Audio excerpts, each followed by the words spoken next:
మన సార్కి నిజం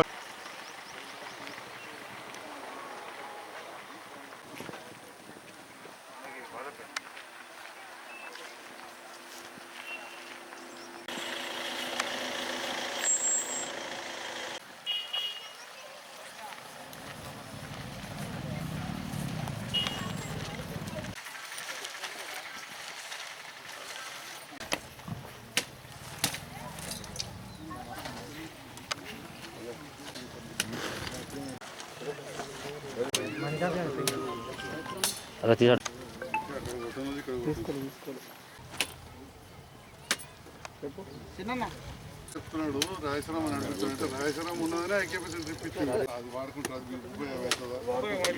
అది ఊరికి నియోజకవర్గంలో శ్మశాన వాటిక లేని ఊరు హైదరాబాద్లో అవుతుంది. గది బాధ.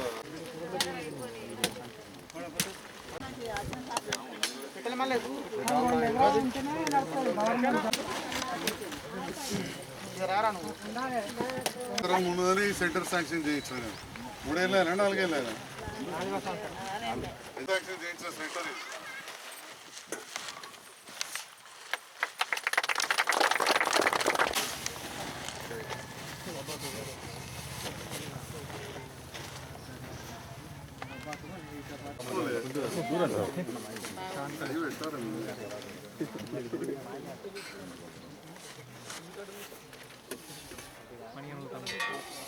ఉంటే రైతులు తుట్టి కాదు.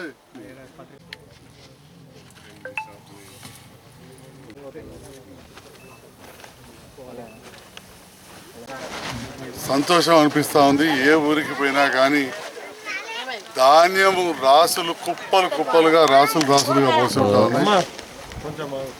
చరిత్రలో ఎన్నడూ లేని విధంగా తెలంగాణ రాష్ట్రంలో పోయిన సంవత్సరం కూడా వరి ధాన్యం చాలా రికార్డు స్థాయిలో పండింది. ఈ సంవత్సరం పాత రికార్డులను అధిగమించే విధంగా వరి ధాన్యం పంట మన జిల్లాలో అయితే వస్తున్నదని చెప్పి ఇప్పటికే అధికారులు అంచనాలు వేసిండ్రు.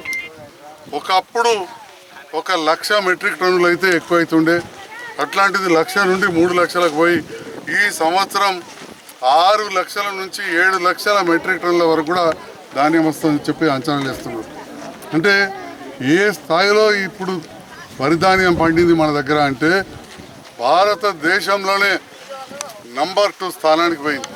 అంతకుముందు మనం 9 జిల్లాలు కలిపితే తెలంగాణని పక్కకు తీస్తే తెలంగాణ వచ్చే సంవత్సరానికి కూడా ఇందులో ఒక 15 పైసల మందం మాత్రమే పడుతుంది. అంటే లెక్కలు కూడా ఉన్నాయి. తెలంగాణ రాకముందుకు వచ్చిన సంవత్సరం 3,000 కోట్ల రూపాయల వడ్లు పడుతుండే, 3,000 కోట్లు మాత్రమే. కానీ పోయిన సంవత్సరం 19,811 కోట్ల రూపాయల వడ్లు పడింది. అంటే 6 అంతలు ఏకదమ్లా.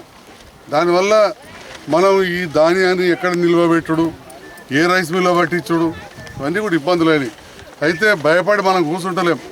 ప్రభుత్వం తెలంగాణ రాకముందు ఎన్ని గోదాములు ఉండేనో అంతకు 5 అంతల గోదాములు కట్టింది. కానీ అప్పుడు కూడా సరిపోయింది లేకుండా మన దగ్గర. అప్పుడు ఏం చేస్తారు, ఈ వడ్లు తీసుకుపోయి సుల్తానాబాద్కు ఇంకేటో మిర్యాలు కూడా ఆంధ్రాకు కూడా పంపురు, మిల్లులకు పట్టిస్తాం. కానీ మన తెలంగాణ వచ్చినాక మిల్లులు కూడా పెట్టుకున్నాం. ఈ దొడ్డు వాటిని పట్టే మిల్లులు మన దగ్గర 8-10 ఉండే. అవి కూడా కరెంట్ లేక ఓ పూట నడితే ఓ పూట నడగపో. కానీ ఇప్పుడు 24 గంటల కరెంట్ ఇచ్చి 70 మిల్లులు పెట్టించినాం. పెద్ద పెద్ద మిల్లులు మనం చూస్తాం ఇక్కడ తక్కలపల్లి కాడ, ధరంపూర్ కాడ, జైతాల సలిగంటితో ఒగ్గిన కనబడుతుంటాయి. పెద్ద ఇంకా లోపలికి బాగాని మోహన్రావుపేట దగ్గర అవన్నీ కూడా. అంటే 70 మిల్లులు పెట్టించినాం. అయినా కానీ పోయిన సంవత్సరం పండిన పంట ఇప్పటికి కూడా ఇంకా పూర్తిగా మిల్లింగ్ కాలే. మా అధికారులు తహసీల్దార్ గారు ఇక్కడ ఉన్నారు, దిలీప్ సార్, వాళ్ళకి ఎట్లా చేసిందంటే ఆ మిల్లులు కూడా ఖాళీ ఉండొద్దు, పడితేనే వాళ్ళకి వస్తుంది డిమాండ్.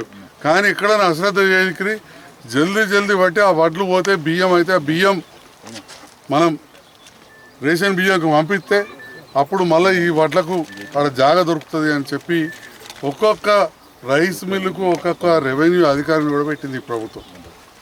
మన ముఖ్యమంత్రి గారు కృతనిశ్చయంతో ఉన్నారు, ధైర్యంగా ఉన్నాడు. ఓకే, మనం కరెంట్ ఇచ్చినాం, నీళ్ళు ఇచ్చినాం, రైతులు గొప్పగా పండించుకుంటున్నారు, మరి ఇవన్నీ కూడా మనం కొనాలి.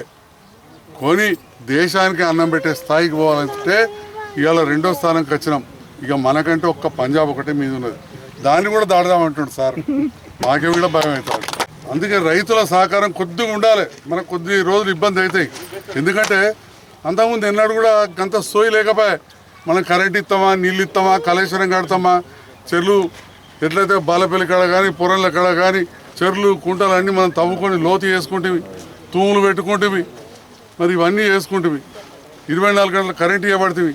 కాలువల నీరు ఎప్పుడైనా కానీ మా రైతులను అడుగురు, రెడ్డి సాగు కానీ అందరు ఉన్నారు, కాలువ కింద వాళ్ళకి ఇస్తారు, చెరువులకు తర్వాత చూస్తారు. కానీ ఎండాకాలం చెరువులు నింపాను, ప్రతి చెరువు నిండింది ఎండాకాలం. దాంతో ఎన్ని రకాల లాభాలు. ఎండాకాలం గోదకు, గొడ్డుకు, చేపలకు, బావిలలో నీరు, తాగేతందుకు నీళ్లు, ప్రతి దాంట్లో కూడా మనం ఒక అడుగు ముందట్టున్నాం. కేసీఆర్ గారు ఎంత ధైర్యంతో అంటే రోజులో నారు పోసుకొని నేను నీళ్ళు ఇస్తా అని చెప్పి ధైర్యంగా చెప్పాను. ఇక వాళ్ళు వీళ్ళు మాట్లాడతారు, కాళేశ్వరం ప్రాజెక్ట్ అదా పర్యాటక అంటే సూసైతుందుకు అవుతుందట. కానీ కేసీఆర్ గారు ధైర్యంగా చెప్పారు. ఎందుకు చెప్పారు? ఎస్ఆర్ఎస్పీలో నీళ్ళు ఎక్కువ లేవు, మొత్తం పంటకు చాలని లేవు. మనం ఎన్నోసార్లు చూసాం వానాకాలం ఇంకా అయితే వానాకాలంకు కెనాలు రాలే.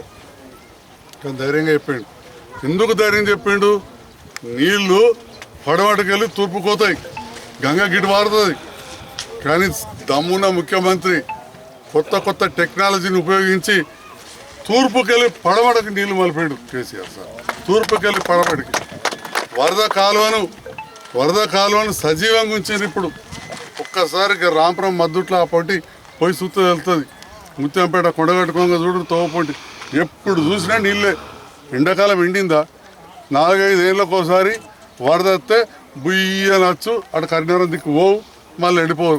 ఎటు చూసినా రాళ్ళే కానీ వాడి కింద పాపం తవ్వుకొని వేసిన మోటార్లు, పైప్ లైన్లు పక్కల రైతులై గోస ఉంటుండే 2 కిలోమీటర్లు పైప్ లైన్ వేసుకుంటారు. కానీ ఇప్పుడు ఆ వరద కాలువ నీళ్లు భూగర్భ జలాలకి వెళ్ళిపోయి 3 కిలోమీటర్లు బాయిలలోకి వేసినాయి. ఇక పైప్ లైన్ లేవు. మరి అదేవిధంగా కరెంటు విషయంలో ఈ ప్రభుత్వం ఎంత గొప్ప నిర్ణయం తీసుకుంది.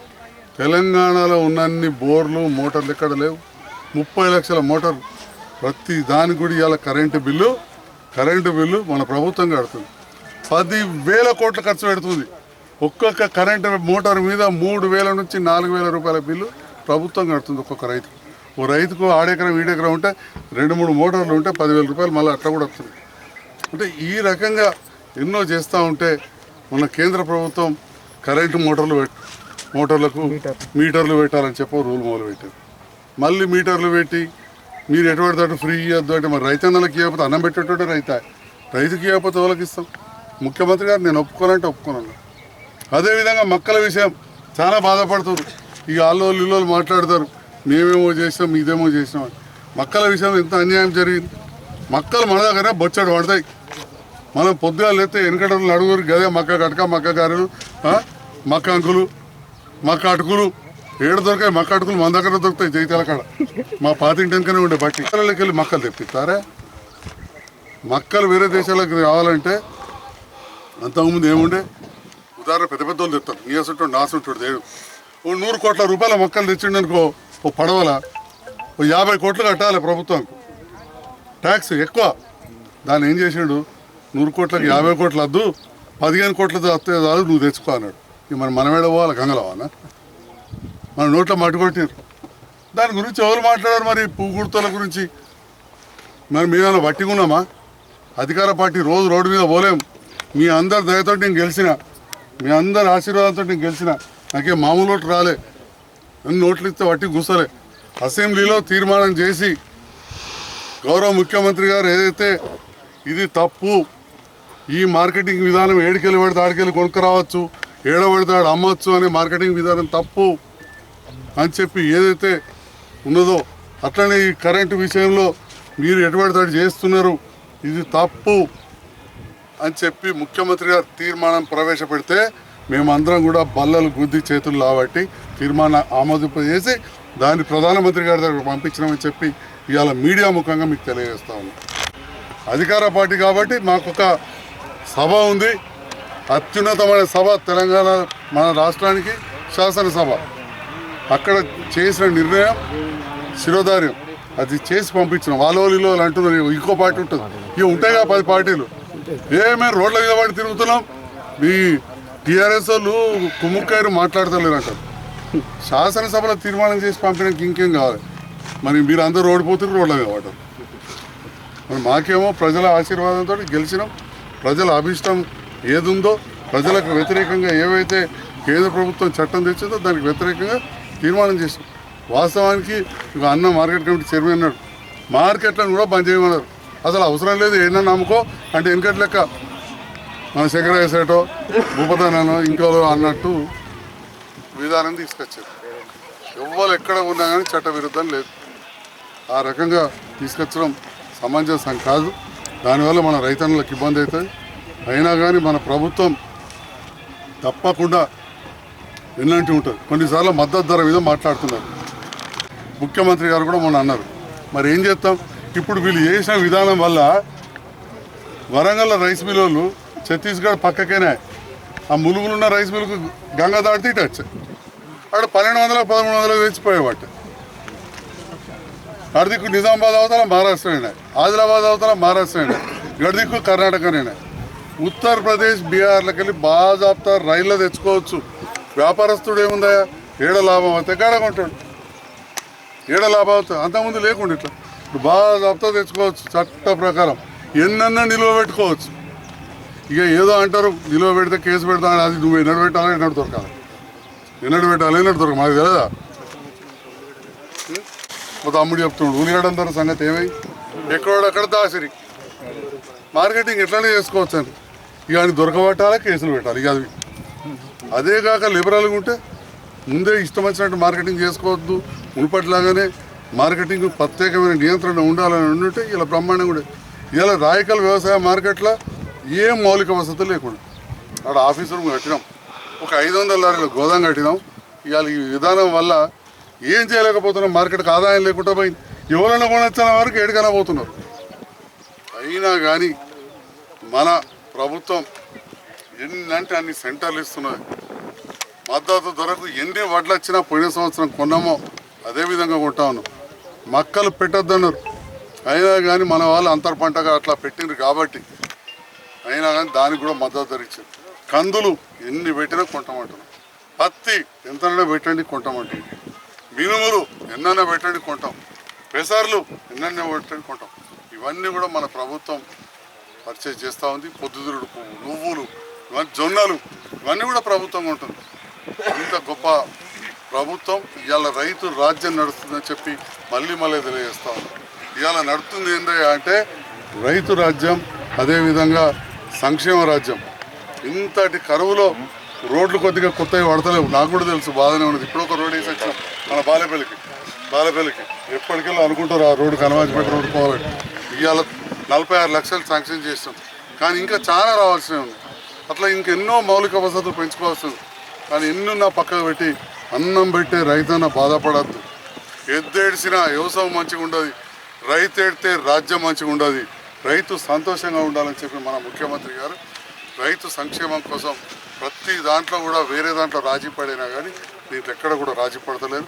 తప్పకుండా ఇదే విధానం కొనసాగుతుంది. ఈ కరోనా దయ్యం దిగాలి, మనోళ్ళందరం కూడా కొంచెం జాగ్రత్తగా దాన్ని కాపాడుకోవాలి. దానివల్ల ఆర్థిక పరిస్థితి మొత్తం పైసలు ఏం లేకుండానే అంత కుదేలైపోయింది. ఇది ఎట్లుంటుందంటే ఇక దాని గురించి మాట్లాడితే అదొక మాకు చర్చ, ఇబ్బందులలో ఉన్నాం. అయినా కానీ ఈ కార్యక్రమాలు చేస్తూ ఉన్నాం. కరోనా విషయంలో కూడా ఈ సందర్భంలో అందరికీ తెలియజేస్తున్నా, ఇంకా కూడా కరోనా బాగున్నది. నేను కూడా మాట్లాడితే కొద్దిగా పక్క జరుగుతుందని చెప్తా ఉన్నా. మొత్తం తగ్గింది అనుకునే టైంలో నాకింత అంటే దేవుని దయ వల్ల మీ అందరి ఆశీర్వాదంతో జల్దీ మంచిగా వచ్చిన. మొన్న ఒక ఫంక్షన్ అయితే మన కళ్యాణకు చెందిన టీఆర్ఎస్ నాయకులు, తాట్లబాయి నాయకులు, మన బంధువులు మొత్తం మందికి అంటింది. కాబట్టి ఫంక్షన్లల్లో కొద్దిగా దూరం ఉండు అలవాటు చేసుకోవాలి. ఎందుకంటే పెళ్ళిళ్ళ సీజన్ ఉన్నది, పోవాలి ఖచ్చితంగా మూతికి బట్ట కట్టుకొని అక్షం తెలియాలి. డబ్బాలు తీస్తే మాత్రం 2 గదాలు దూరం ఉండాలి. తినేటప్పుడు కూడా చాలా జాగ్రత్తగా ఉండాలని చెప్పి మరొకసారి ఈ బాలపల్లికి చుట్టుపక్కల మా రైతన్నలకు, నాయకులకు, యువకులకు తెలియజేస్తూ నన్ను ఆహ్వానించినందుకు ధన్యవాదాలు.